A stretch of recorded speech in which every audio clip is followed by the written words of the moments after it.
ஓம் சாய்ராம், ஜெய் சாய்ராம். எல்லாரும் நல்லா இருக்கணும், எல்லாருக்கும் நல்லதே நடக்கணும். அன்பு குழந்தையே, என் தீபத்தை தொட்டதன் பலனாக உன் வாழ்க்கையில் மிகப்பெரிய அற்புதமான மாற்றம் நிகழப்போகுது. மின்னல் வேகத்தில் உனக்கான விஷயங்களை முடிச்சு கொடுத்து உன்னை பாடாய்படுத்தும் பிரச்சனைகளையும் துரத்தி அடிக்க போகிறேன். யார் உன்னை எந்த தூரத்தில் வைக்கிறாங்களோ அதே தூரத்தில் நீயும் வாழ கற்றுக்கொள். அதுக்கு பிறகு அவங்களே உன்னை தேடி வந்து கொஞ்சி பேசும்படியும் அன்பாய் கெஞ்சி பேசும்படியும் உன் வாழ்க்கையில் நான் மாற்றங்களை உருவாக்குவேன். பாசமில்லாத மனிதர்கள் நல்லவர்கள் நம்பி பழகியது உன் தவறு தானே? இதை நீ சரியாக புரிஞ்சுக்கிட்டு உண்மையான பாசமுள்ள மனிதர்களோடு மட்டும் பழகினா வாழ்க்கையில் ஏற்றம் வருமே தவிர ஏமாற்றம் இருக்காது. எப்படிலாம் வாழணும் நீ கற்பனை செஞ்சாலும் எப்படித்தான் வாழ வேண்டும் என உனக்கான முடிவை கொடுப்பது பணமாக தானே இருக்கிறது. பணம் இருந்தால் வாழ்க்கை ஒரு மாதிரியும் பணம் இல்லாத வாழ்க்கை வெறும் சலிப்போடையும் தான் இப்போது எல்லா மனிதர்களுக்கும் நிகழ்ந்து கொண்டிருக்கிறது. சில இடங்களில் சில நேரங்களில் நீ எல்லாத்தையும் வாங்கணும், பார்க்கணும், அடையணும்னு ஆசைப்படாமல் வெறும் பார்வையாளராக மட்டும் இருப்பது தான் உனக்கு நல்லது.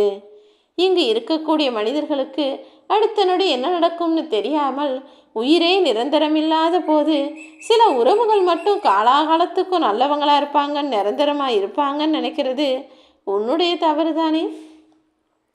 மனிதர்கள் காலத்துக்கும் நேரத்திற்கும் சூழ்நிலைக்கும் கட்டுப்பட்டவர்கள்.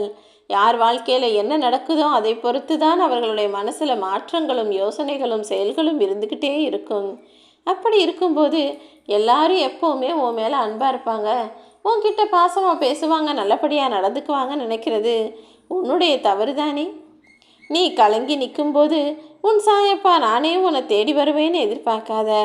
அதற்கு பதிலாக நல்ல குணம் கொண்ட மனிதர்கள் உன்னை தேடி வரும்படி நல்ல மனிதர்களை நான் அனுப்பி வைப்பேன் என் செல்லமே. ஒரு ஆண் தவறு செஞ்சானா அந்த குடும்பமே அழிஞ்சு போகும்.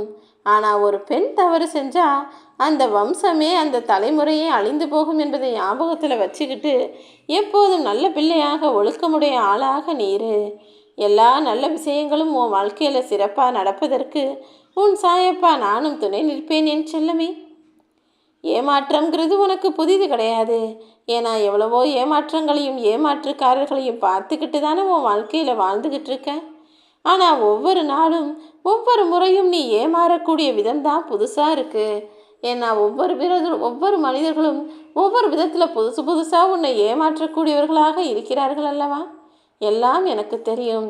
சில நேரங்களில் அன்பு வச்சு சில நேரங்களில் நம்பிக்கை வச்சு நீ கோவில் உண்டியலில் வந்து கோடி கோடியாக கொட்டணும்னு நான் எதிர்பார்க்க மாட்டேன்.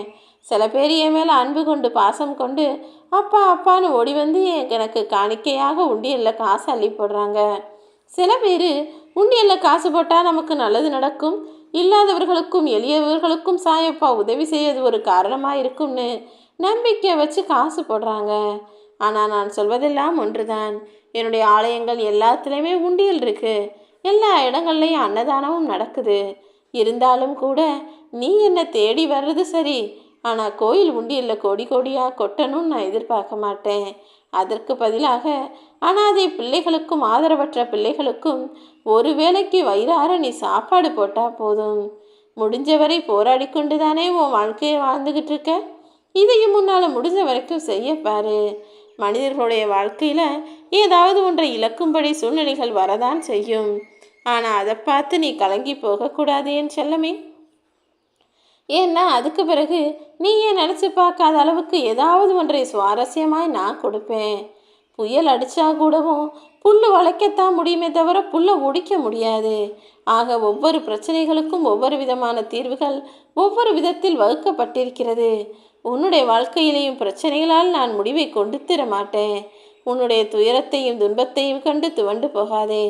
வாழ்க்கை என்பது வாழ்வதற்காக தானே. உன்னுடைய பிரச்சனைகளை ஒன்றுமில்லாமல் செய்கிறதுக்கு உன் சாயப்பா நான் இருக்கேன். யாருக்காவது உதவி செஞ்சுட்டு அதை செஞ்சேன் இதை செஞ்சேன்னு செய்ததை சொல்லி காட்டுவது குற்றம்தான். எப்போதும் நன்றி இல்லாமல் இருந்து விடாதே. மற்றவர்கள் செய்த உதவிகளுக்கு நன்றியோடு நடந்து கொள்வோம். சாய்ராம்.